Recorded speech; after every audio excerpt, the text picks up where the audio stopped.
As a business owner or a manager, you might be saying, what the HE double hockey sticks is going on?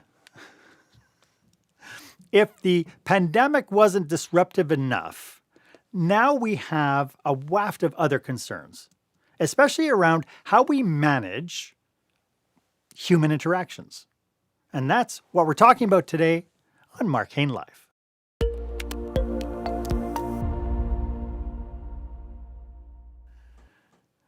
Thanks for joining me for this episode. This is where small business owners and entrepreneurs pick up core skill sets to help them create those jaw-dropping, show-stopping experiences that their customers and their employees deserve.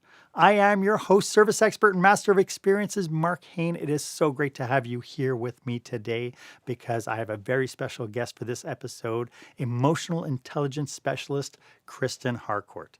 We will be talking about what it takes for leaders to make their businesses more profitable by becoming more people-centric. And we'll get to that in just a moment. In the meantime, feel free to be part of this conversation. Why don't you go ahead and subscribe to this program if you haven't already done so? That'll give you notification when I bring you fresh new content. And while you're at it, if you know somebody who could benefit from the information we're providing today, why don't you go ahead and share this episode with them? A lot of conversations in the last year have centered around the needs of the people in our businesses. Issues like the Great Resignation, diversity and inclusion, mental well-being, the list goes on and on. And while those issues are happening, other issues like supply chain and inflation still permeate the newswire. Business issues keep coming to the forefront. But really, the business issues focused on people is still the number one challenge facing businesses today. Which brings us to our question of the day.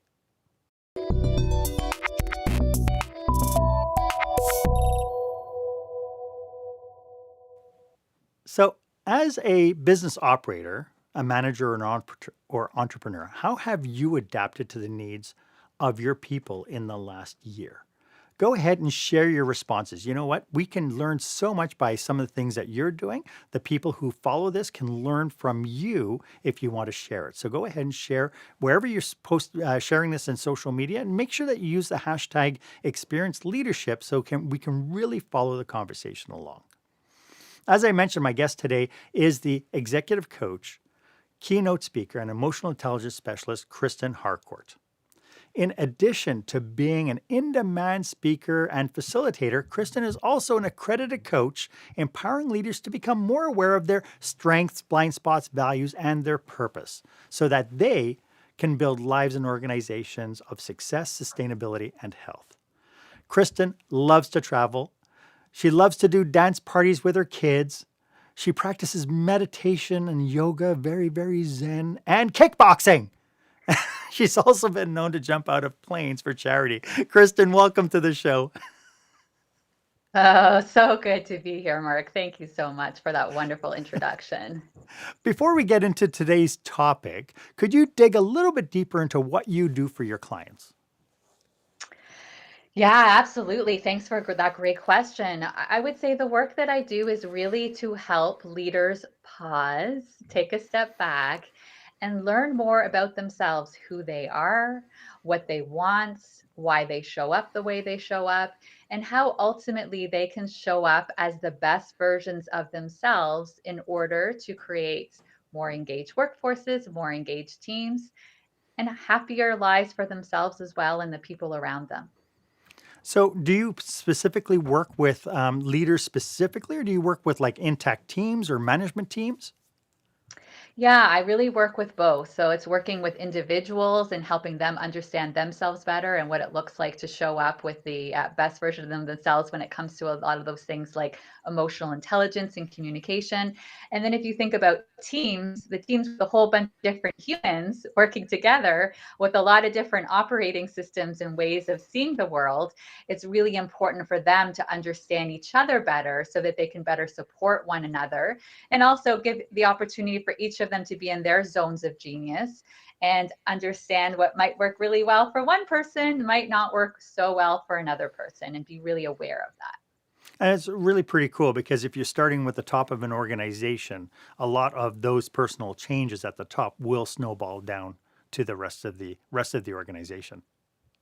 100%. My experience is if I can have a team at the top who really gets this, and it's not just something that they're understanding on an intellectual level, but something that they're really embodying, then they're out there constantly modeling that for the people around them, and also able to support when people are asking for resources to support other changes in the organization and cascade down to the other leaders as well. So it's really, really important that they're living and breathing those values and those behaviors that they're wanting for others in the organization. I love that. And I look forward to uncovering what this all means to our audience today. At the top of the show, I mentioned several people issues that are part of the business conversation right now. Things like the great resignation, diversity, inclusion, mental well-being. Do you think this is a new phenomena? So I've been talking about humanizing the workplace and talking that language probably at least 10 years. It feels like even a little bit longer than that. And even the great resignation, I've been calling that the great awakening, and awakening on both levels. It's awakening for the individuals and them really recognizing what do they want, what kind of workplace do they want to be working for, where they can really be set up to be successful and do their best work. But now the organization is having to take a step back and take some ownership and responsibility for the ways that they perhaps are not creating that kind of environment. And top talent is saying, I'm not going to stay working in a workplace where some of these things are not happening. And so it's allowing both the organization and the individual to take a step back and make some really profound changes. So why do you think it's all coming to a head now? Like, I mean, really, it really is. We're on the tip of this iceberg now, where it's all rearing its ugly little head. So why now? Why is the catalyst pushing it all forward now? Yeah, it's a really important question. I think this has been in the works for a while, and it's just kind of snowballed. There's these different intersections that are all coming together at the same time. So if we start looking at what was happening during the global pandemic, of course, it was a big shakeup, right? A lot of people where they thought they had control recognized, oh, I really thought I had control, and I recognized how much control I don't have. And so that's a hard thing for a lot of people to work through. So we had that happening, and a lot of things that were really difficult that people were experiencing again on multiple levels. We have people losing jobs. We have individuals who are concerned about the health for themselves, for their families, for elderly people, for individuals who might be have be compromised from a health perspective. So that was going on. We have parents who have kids at home and they're trying to homeschool children. Like everyone needs to get a gold medal for that one. As a mom of two, I could tell you that is really difficult. And so there was multiple things showing up from a mental well-being perspective. Then we start to think about what was happening in terms of diversity, equity, inclusion, and the systemic racism that has always been there. But we just saw all of these things that were coming to the forefront because people were at home and in front of televisions and it was getting their attention. And I think they were seeing things that previously it was easy to kind of not really look, really not put the attention there. So that brought up a whole bunch of things. And then I think underneath all of this, at the root of the organization, there has been a really, and I use the language awakening. People have been asking questions. I saw as a coach and someone who's been working with leaders for almost 20 years. We can even look at generational when we started to see millennials and then getting Gen Z coming into the workplace. They started to have different demands. They started to say, I want to feel joy. I want to feel purpose in my work. I want to have work life integration. I want to have flexibility around where I work. And it's so interesting because so many leaders, where I was having this conversation around remote work way before the pandemic, no, no, no, we can't do that. They're not going to get their work done. Like total lack of trust. It wasn't Yes. about they can't get the work done. So all of that was happening all at once. And so this is why I think it's created a big shakeup. It's interesting because I have a philosophy that the true test of leadership is when things go horribly, horribly wrong. And COVID-19 was that test, was that it's like somebody put their foot, slammed their foot on the accelerator for all the problems organizations have, and has just put everything under a magnifying glass. I couldn't have said it better myself. It just amplified everything that was already there. It was Yes. there and it just hugely amplified it. And I love what you said there as well, because this has been a moment that has also created more connection, because some leaders, this is the opportunity where they showed up and they asked questions and they supported their people and they were vulnerable and shared what's going on in their world. And people got to get into people's homes, right? We're all on these Zooms. They're seeing people's kids, where they live, their hobbies. And so, in some ways, it actually did create this level of connection and bringing your whole self to work, which I have been promoting for a long time as well. But it was easier for people to have, like, this is my at home persona, this is my at work persona. Those two roles, those two identities really merged. And so, for some people, I heard amazing feedback around how they were so they were in so much admiration and had so much respect and were inspired by their leaders and how they chose to show up at this time with everything that was going on. I think at the same token too, that also personified the employees. It also made the employees into people with lives outside of the corporate structure or their business structure. I think it created a level of connection, right? So sometimes Yeah. people even understood, like they could see similarities in each and one another that perhaps they didn't see before, right? So, we have two people, very different lives, but they both have older parents that they're concerned about. Now all of a sudden there's that connection because they're experiencing it. Somebody else who might have not talked a lot about their kids. I mean, I have a lot of leaders who don't even that go to work and don't really talk about their children and their life outside of work. Now all of a sudden they're sharing that and they're commiserating and saying this, sharing the struggles and what that must be like. And from a mental well-being perspective, there has been a lot more discussions around, what's going on, and feeling our feelings and the dualities of our experience. While we can have gratitude on one hand, that be alive, there's gratitude that comes along with that.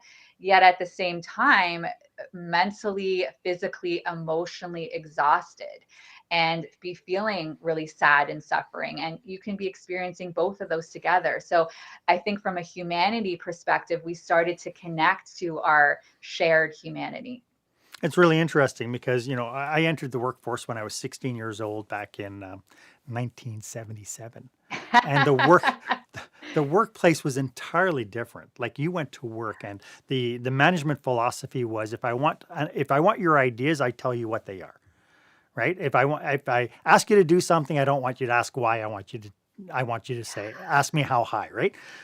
This whole philosophy of control, control, control. And you even mentioned it, this transition even prior to COVID, where it's like, why don't you let people? Oh, because I don't trust them to do the work. All that is still that mentality of that pre-COVID line of thinking.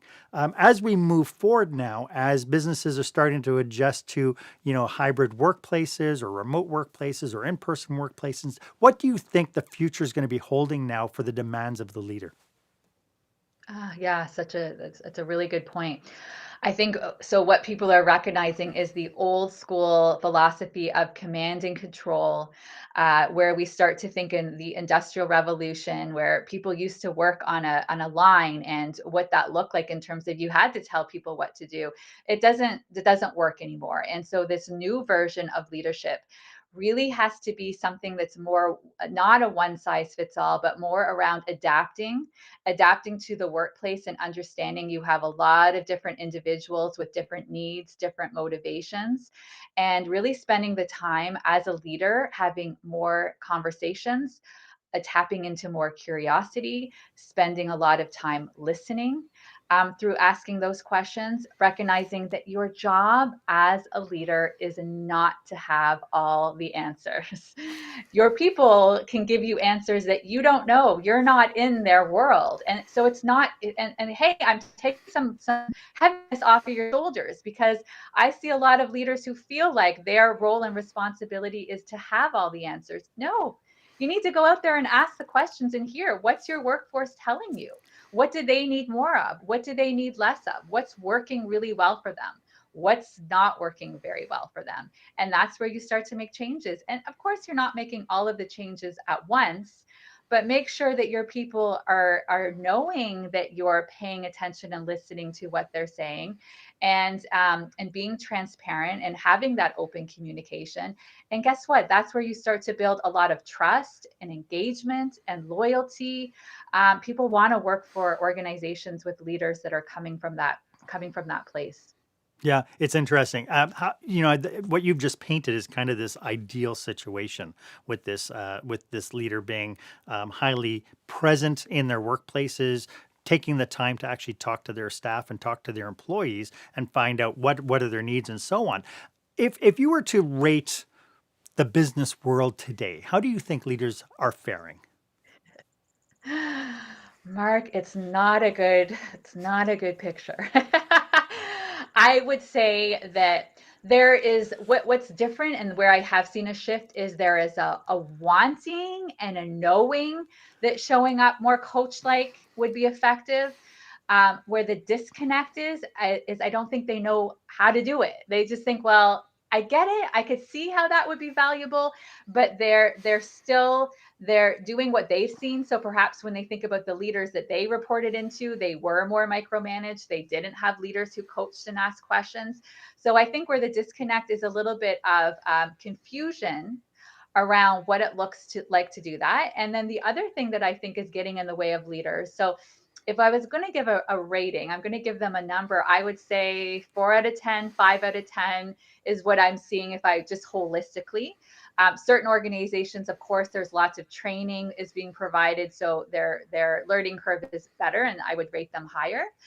But the other thing that I think is getting in so many leaders' way is they have busy jobs with a lot of demands. They're trying to do. They're in action, trying to do all of these business outcomes, and they're not creating time and space for the coaching piece.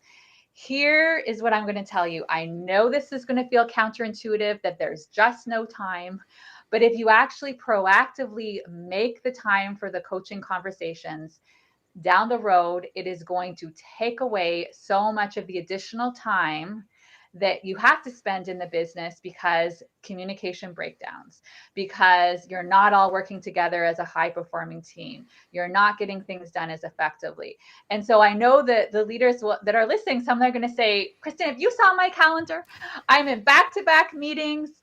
And so the first thing I'm going to ask you is, why are you in back to back meetings? Should you be in back to back meetings? Show me the white space on your calendar. There's no white space on your calendar. You need to have white space on your calendar to be doing some of this stuff, asking yourself around the big questions in terms of strategy, in terms of creativity, in terms of coaching conversations with your people.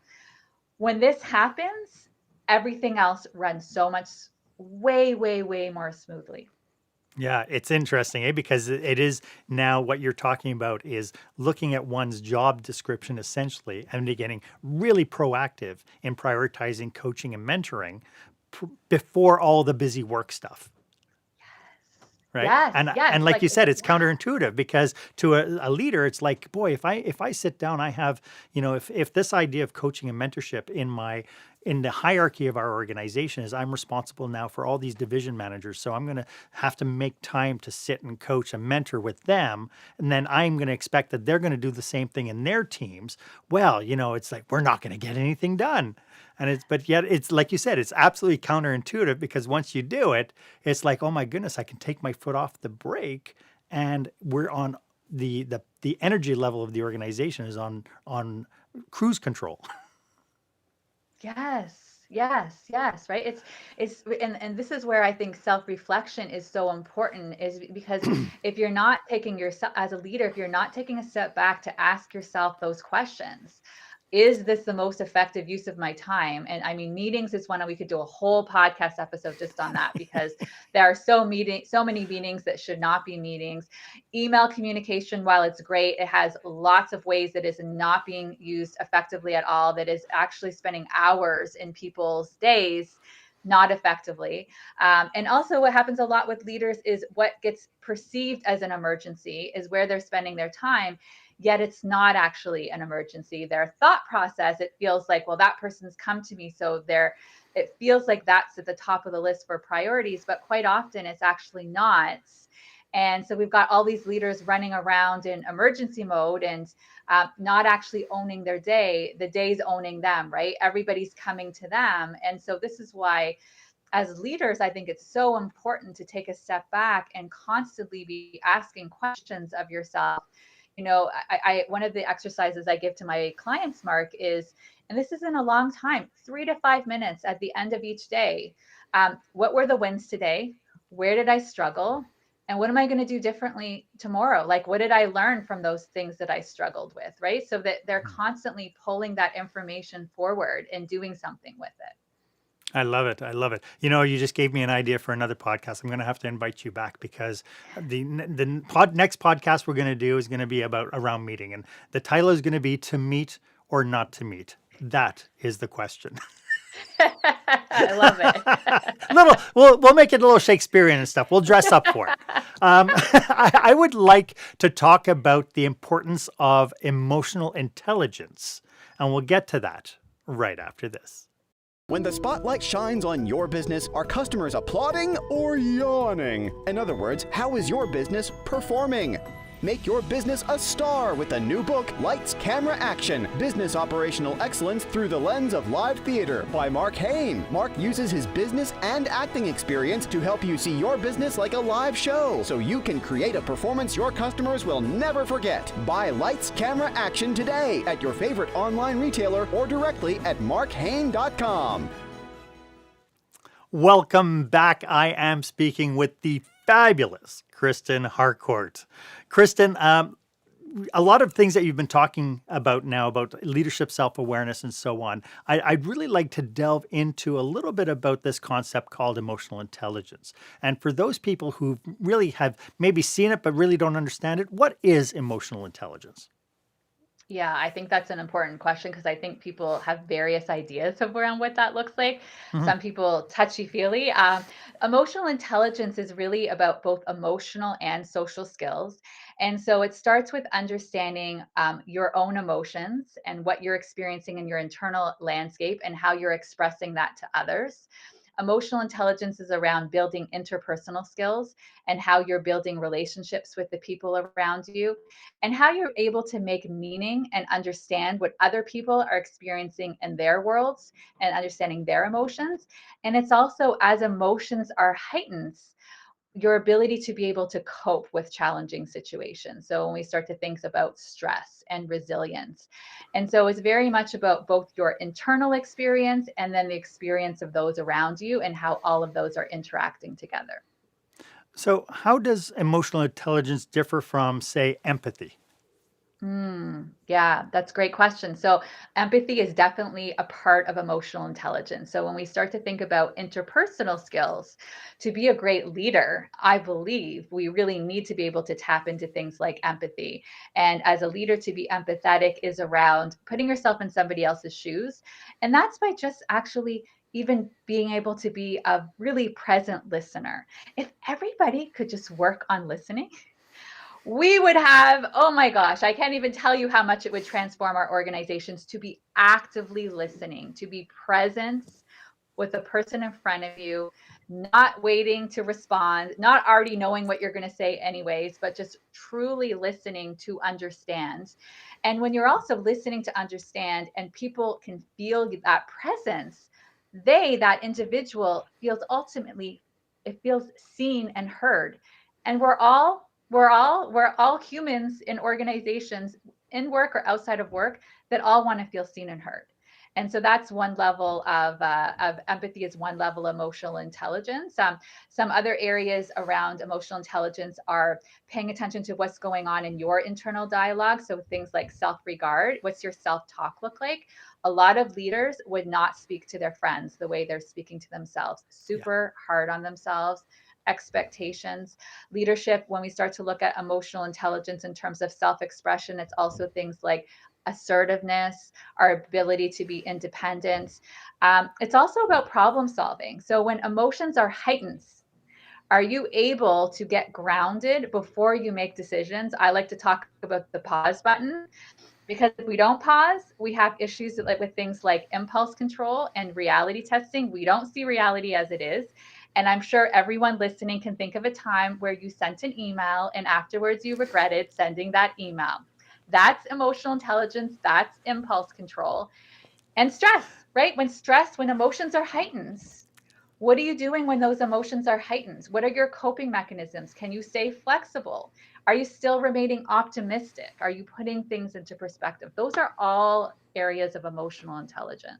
Well, and it's interesting because when our emotions do get heightened, when we are angry or frustrated or things, you get triggered by something. The Oscars come to mind.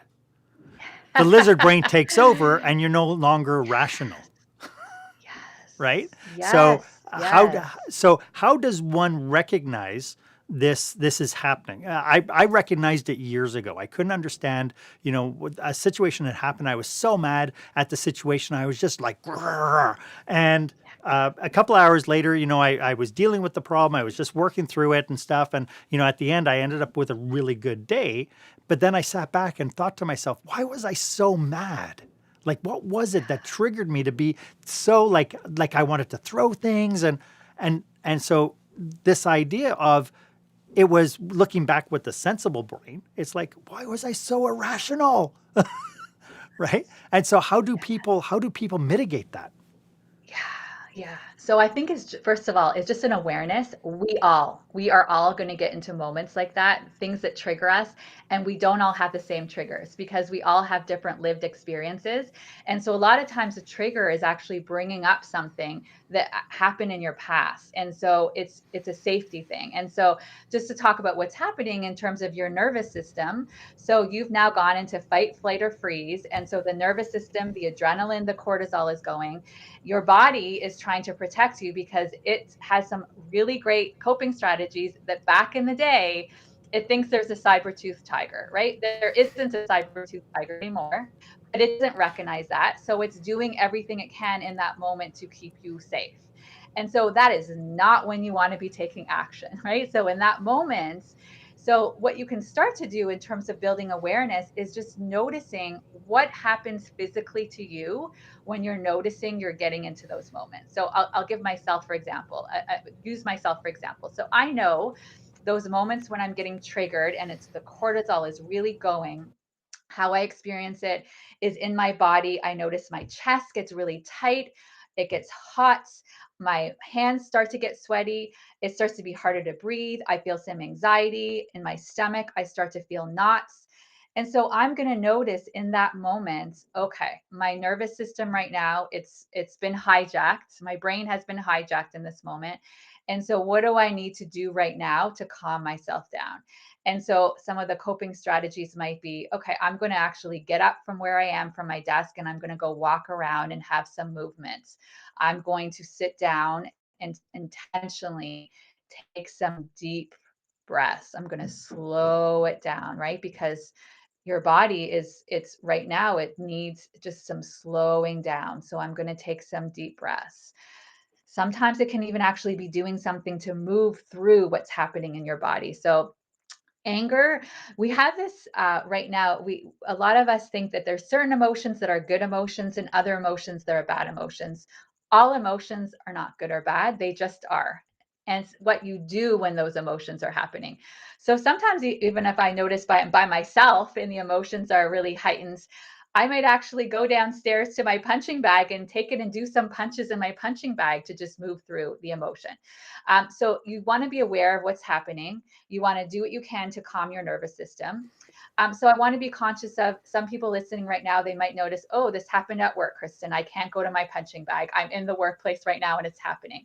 So if you're noticing that you're having a conversation with someone and in that moment it's really heightened, you have permission to say, I'm noticing right now there's a lot going on and I realize I need to take a pause right now. Can you give me 2 or 3 minutes? I'm just going to go to the bathroom or take a little walk and come back again. You can do that. It's okay. You're allowed to do that. And I just think so many leaders feel like, well, they can't. They can't. It's like this rule they've created in their head. It's not actually true. It's not accurate. I've had clients where even they noticed it was happening in a meeting and they said, I'm going to have to step out. I'll be back in 5 minutes. If it's somewhere where you're in a meeting and you're noticing that there's just, two of you and the emotions are heightened and you can start feeling it coming up, you can even say to that person, I'm just noticing I'm not in the best frame of mind right now to have a productive conversation. Can we have this later on this afternoon? Or can we connect for this conversation tomorrow? It's really those coping strategies are noticing if you can't right now show up as your best self, it's not the right time to have that conversation. I love it. As you were talking about this, it reminded me of, situations where people get incensed and they get hurt. I think I have a theory that after you're like 12 years old, you stop telling people that your feelings get hurt, because when you're 7 and you come home and you say, Johnny hurt me, tell Johnny not to hurt your feelings. And I think as adults, we stop recognizing that a lot of times what's hurting, what we're feeling is actually that hurt. And so your strategy about being that present and being aware and saying, yeah, okay, right now I'm feeling like I'm being attacked. I'm feeling like I'm hurt because I did all this work, whatever it is, and being able to distance yourself away from it, I think is the magical key.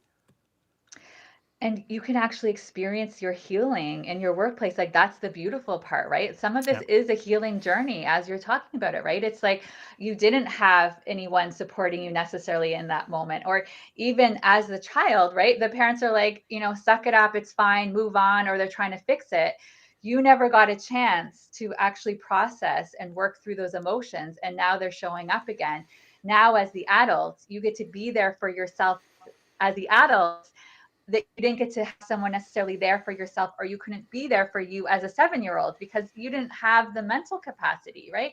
I always say to people, like, good for you, your 5-year-old self or your 7-year-old, look how resourceful they are. They had to come up with a coping strategy in this moment, but now you're the adults. And so now you can do things a little bit differently. And the beauty of relationships, this is all relationships. Like, this is why I Yes. love this work, because as a leader transforms in his workplace, or she transforms in her workplace, it now transforms the relationship with their significant others, with their family members, with their children, because you're a whole person. And all of this transfers into all areas of your life.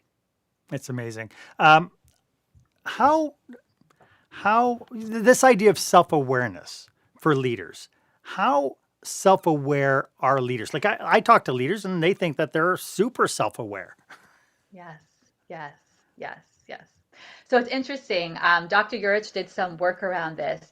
And so she's done tons and tons of work around self awareness and a lot of research studies. And in her research studies, she found that 95% of people said they rated themselves as, I'm highly self aware. And really, she said the numbers are more like 8 to 10%, right? Like around 10% of us truly, truly have strong self awareness. And she also groups self awareness in 2 different areas. So the self awareness is you knowing yourself and being aware of what's going on, right? So, Marc, you might say to yourself, like, ooh, I noticed in this moment, I need to take a break from this. So you're having that self awareness there. But then self awareness, and that's one category. Self awareness is also um, other people and how they perceive you. And so you might even be going around saying, oh, I've got such great self awareness. And then you'd ask your significant other or someone at work, and they'd say, well, in some situations, not always, not really, right? So, this is why I'm such a big fan of doing 360s with leaders, because it can be very enlightening when they get some feedback from other individuals. It's not that they were trying to be difficult. It's not that they wanted to do these things. They're just doing things without realizing that they're doing it. And it is having an impact on people. I love it. This is so fascinating, Kristen. If this is resonating with people, how can they get into contact with you? Yeah, thank you. So anyone who wants to have a conversation, I'm always open to connect, and you can check out my website, which is just my name, KristenHarcourt.com. And I'm also very active on social media. You'll find me on Twitter, Instagram, LinkedIn, and Facebook, all under the same thing, under Kristen Harcourt. Happy to connect. please reach out to me on LinkedIn and send me a connection request. Would love to meet you there. I love this content, and as the viewers will recognize, they have a couple of people who are super passionate about this stuff. So my challenge to the audience would be, if you know somebody who could use this information, or you're a member of an association who understands that this kind of information would be magical at your next conference, why don't you go ahead and reach out to either Kristen or myself? It's be a great opportunity, I think, to share Kristen's knowledge by getting her up on a big stage somewhere. Kristen, is there some way that people can test their perceptions? We're talking about the self-awareness thing. How do they test themselves to find out how self-aware they actually are? I think a really good place to start is actually by getting feedback from others, and it's something that people don't do enough. And it's recognizing that the first time you ask, people might say, "Oh, you're great. No, don't change," and then ask again, and then ask again, and then ask again, because people, they don't know the first time you're asking, or do you really want to hear the answer, or are you just asking because it's, you think you should ask? And so they want to know. It's vulnerable. I just want to say, like, when somebody asks, sometimes people find it difficult to get feedback from others. It's very vulnerable. The person delivering, it's vulnerable to ask for feedback. It's also very vulnerable for that person who's actually putting themselves out there and offering the feedback to you. So my experience with a lot of leaders is the first or second time that they ask, they don't get the information, but when they ask again, or they can say, one of the things that I'm working on is being a better listener. Could you let me know those times that perhaps I'm not showing up as the best listener that I could? So now you're also directing the person. So from the leader's perspective, if there's a specific area you're working on, let your team know, let your significant other know. They're very happy to give you feedback on that as well. And then you let them know, one of the things that I'm working on is, I notice sometimes when I'm in a meeting that I'm always the first one to talk. And so I want to make sure I'm creating space for others to be able to participate and be able to talk, and that I'm not dominating the conversation. So please, can you let me know if after a meeting you notice that I was really dominating the conversation, or I was speaking over people? I'd really appreciate you giving me that feedback. So now people are also more likely to give you the feedback because you're being very specific on what you're working on, and then they can let you know how you can do that specific thing better. But I'm a big believer asking feedback, asking for it regularly. And then also when you're doing one-on-ones with people, you can be saying to them, hey, as your leader, what could I be doing more of? What should I be doing less of? And then this is where you start to get what works really well for one person. They might say, yeah, I love, you sharing information all the time. Somebody else might say, I feel a little bit micromanaged and I'd like to have a bit more autonomy, right? So it's also recognizing it's not one size fits all. So you're constantly adapting as a leader. And I find that kind of feedback can create tons and tons of additional self-awareness. I love it. It really does mean that as leaders, we need a level of humility to be able to understand that we're not perfect. And we have to be vulnerable enough to be able to admit it. It's all about humility, and it's really recognizing, and this is where I really like to celebrate growth and development. I mean, Marc, you're never done. I'm never done. We are not done until the day we die, is my belief, right? We're constantly evolving. I like to think of the onion. It's one layer and another layer and another layer. And you might think, oh, I'm done this. And then all of a sudden another layer comes. And so you're never done. And I don't think of that as a bad thing, or, oh, we need to be perfect. It's actually, that's growth feels great, like, because you're constantly, the lines here, and then you're moving the line more and you're moving the line. We would feel stagnant if we got to this place and then we were all done, right? We're all actually looking to continuously grow and develop and evolve. So I think it's just about welcoming it in and seeing that as an opportunity, as opposed to that being somehow a bad thing. Yeah, yeah. Some people might be watching this and realizing now that they're filtering through and kind of testing their self-awareness, testing where they're at as a leader. Are there any cautionaries to what we're talking about today? Yes. I'm glad you asked that. I think what's really important is compassion, right? So now all of a sudden someone might hear this conversation and realize, oh my gosh, now, I realize I just have not been listening, haven't been listening to my kids, to my partner, to my employees. And so now they feel like it's time to bash themselves. And no, this is your work in progress. And so to me, it's around one step forward, two steps back, three steps forward, two steps back. It's this shuffle, it's a dance, and it's about giving yourself the space to be practicing. One of the things I ask my daughter every night is, how are you kind? How did you fail? How were you courageous?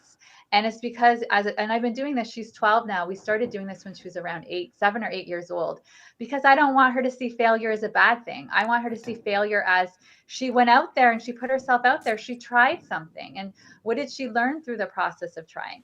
So, but you have to really have a growth mindset, and you have to have a level of humility, again, like you said, and self-compassion, right? So really give yourself space and think of this as fun and playful, and you're experimenting and it's exploration. Come from that place as opposed to the place where it's around, oh, I'm not meeting my expectations, I should know how to do this already. That's not going to get you to where you want to go.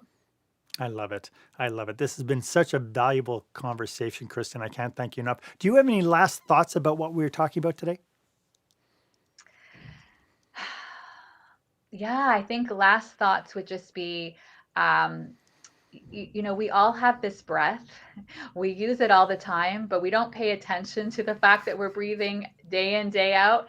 And it's really, really valuable. So those times where you're feeling any type of emotion, any type of overwhelm, if you could just give yourself a couple of seconds to pause and take some deep breaths, or just go move away from your desk and walk around for a couple of seconds, it truly, I almost feel like it's magical how powerful that can be. So really taking the pause and coming back to your breath and just taking it one day at a time, baby steps, baby steps.